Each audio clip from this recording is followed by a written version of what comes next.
It's midnight, and all is still, except for the soft skittering of a gecko hunting a spider. Geckos seem to defy gravity, scaling vertical surfaces and walking upside down without claws, adhesive goos, or superpowered spiderwebs. Instead, they take advantage of a simple principle, that positive and negative charges attract. That attraction binds together compounds like table salt, which is made of positively charged sodium ions stuck to negatively charged chloride ions. But a gecko's feet aren't charged, and neither are the surfaces they're walking on. So, what makes them stick? The answer lies in a clever combination of intermolecular forces and structural engineering. All the elements in the periodic table have a different affinity for electrons. Elements like oxygen and fluorine really want electrons, while elements like hydrogen and lithium don't attract them as strongly. In atom's relative greed for electrons, it's called its electronegativity. Electrons are moving around all the time and can easily relocate to wherever they're wanted most.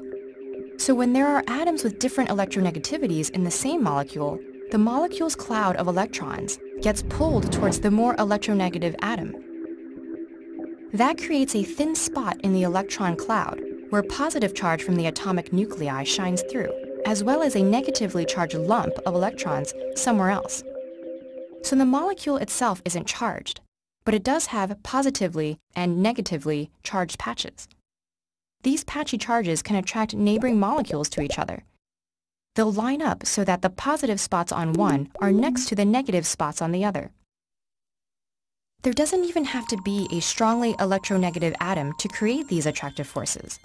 Electrons are always on the move, and sometimes they pile up temporarily in one spot. That flicker of charge is enough to attract molecules to each other.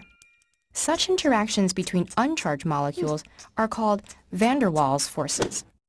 They're not as strong as the interactions between charged particles, but if you have enough of them, they can really add up. That's the gecko's secret. Gecko toes are padded with flexible ridges. Those ridges are covered in tiny hair-like structures, much thinner than human hair, called setae. And each of the setae is covered in even tinier bristles called spatulae.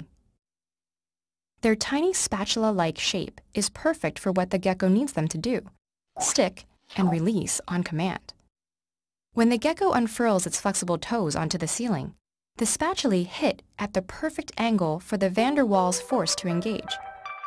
The spatulae flatten, creating lots of surface area for their positively and negatively charged patches to find complementary patches on the ceiling. Each spatula only contributes a minuscule amount of that van der Waals stickiness.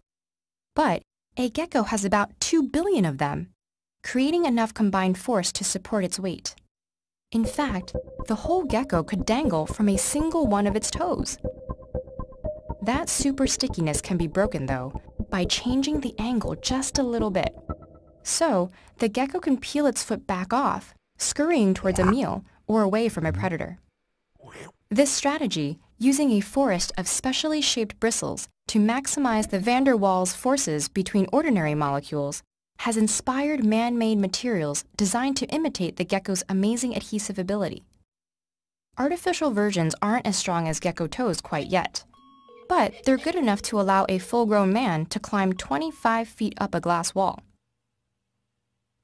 In fact, our gecko's prey is also using van der Waals forces to stick to the ceiling.